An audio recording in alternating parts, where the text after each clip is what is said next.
You might have seen those images circulating military vehicles right there on the streets of Los Angeles. Yeah. Troops in uniform in an American city. It's quite a striking picture. Definitely. It's something we really haven't seen play out quite like this in decades. Exactly. So today we're doing a deep dive into what actually unfolded in LA in early June 2025.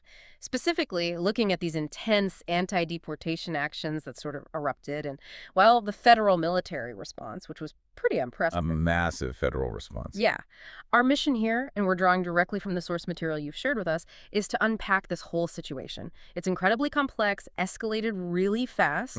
We want to understand the different viewpoints in this material and, highlight the big questions it raises about federal power versus state authority, civil liberties, all of that.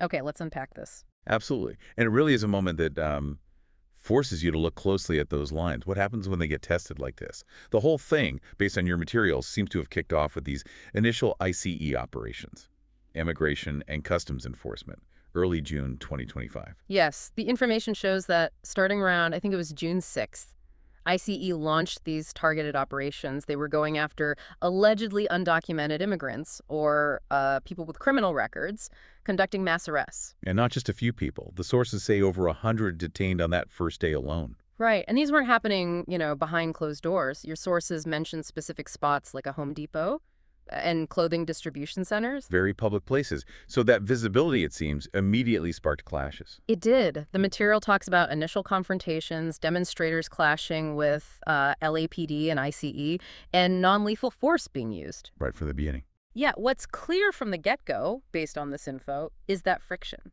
You had the federal government under President Trump pushing for more deportations, harder, and then you had local leaders, Governor Newsom, LA Mayor Karen Bass, strongly opposing it. And that local opposition, well, it just grew, didn't it? Mm. The material you've got lays out this timeline day by day, just rapid escalation. Starting with June 8th, things were apparently kind of quiet that morning, but protests picked up again in the afternoon. Where were they gathering? In front of City Hall, federal buildings. The sources even mention a detail, lots of flags, including the Mexican flag. Okay. And June 8th was also when President Trump made that really significant move. Federalizing the California National Guard under Title 10. Exactly. Title 10, that's the federal law letting the president call up state militias into federal service. And your sources stress this point using it this way against the state's wishes for this kind of domestic situation hasn't really happened since, what, 1965? That's what they say. The initial deployment was 300 troops with 500 Marines on standby. Not a small number to start with. No. And the material describes this specific action that day. National Guard and DHS, Department of Homeland Security, they used smoke and pepper spray outside the Metropolitan Detention Center. Why? Yeah. Apparently to allow ICE operations to keep going. The sources say it led to arrests, injuries too. So that kind of aggressive federal action really set the tone for June 9th. And that's when the military presence got even bigger. It did. The information shows President Trump ordered major reinforcements, another 2,000 National Guard troops, plus about 700 Marines sent into LA. And this was, importantly, ignoring Governor Newsom's opposition. He was clearly against it. Completely. Federal authorities justified it, saying the troops were operating under the Insurrection Act and Title 10. The Insurrection Act. Yeah. That's another set of laws, pretty old ones. That gives the president extraordinary power, in some cases, to use the military domestically without state approval, to suppress civil disorder. And you can imagine the reaction. This immediately drew really strong criticism. Your sources detail that. Civil rights groups, lawyers, they were sharply questioning if it was even legal. Deploying the military like that, domestically, especially against what many described as, largely peaceful protests. Governor Newsom's response, according to the material, was quick and direct. He filed a lawsuit. Straight away. Yeah, accusing the federal government of violating state sovereignty, misusing military power, basically stepping way over the line constitutionally. Okay, so legal battle starting, troops pouring in, then comes Juneteenth. And things got even more intense. Seems like it. The material says demonstrators gathered again afternoon back at those federal buildings. The federal building, the Metropolitan Detention Center again. And the official response. Police declared it an unlawful assembly. And then that expanded force, the Guard now over 2,100 strong. With Marine support, they advanced. Which led to? More arrests, more use of force reported. Wow. And meanwhile, President Trump, his stance. Doubling down. According to statements cited in your sources, He described LA as a city invaded by criminals, promised to, quote, liberate it with military intervention. And he used the protests themselves as justification. Yeah, insisted the protest justified continuing the deportations. It's quite the cycle described there. Now, you mentioned the material covers the official side, the troop movements, the politics, but it also touches on a different reality on the ground, right? Things that were, well, less orderly. Yes, that's an important layer in your sources. It's complex.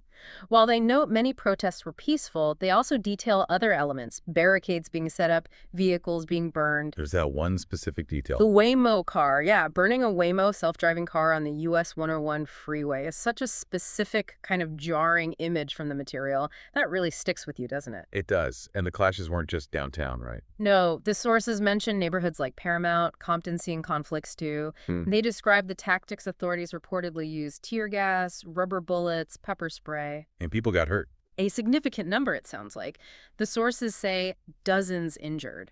And it wasn't just protesters. It included police officers, journalists trying to cover it, even police horses. A really chaotic and dangerous situation for everyone involved. Your material also pulls out specific quotes, Yeah. right, from key figures. Yeah. Los Angeles Mayor Karen Bass, for instance, she's quoted saying, "These tactics sow terror in our communities," and she said, "We will not tolerate this." Really framed it from her perspective as the mayor of a city proud of its immigrants. A very different framing than the federal one. Completely. And Governor Newsom called the troop deployment illegal, a disguised authoritarian move. He put it squarely in constitutional terms. Then on the other side, you have Tom Homan, identified in the material as Trump's immigration czar. He apparently issued this really stark warning. Yeah, that someone could lose their life if the protests kept going, kind of putting the onus on the demonstrators. And then there was broader criticism cited too.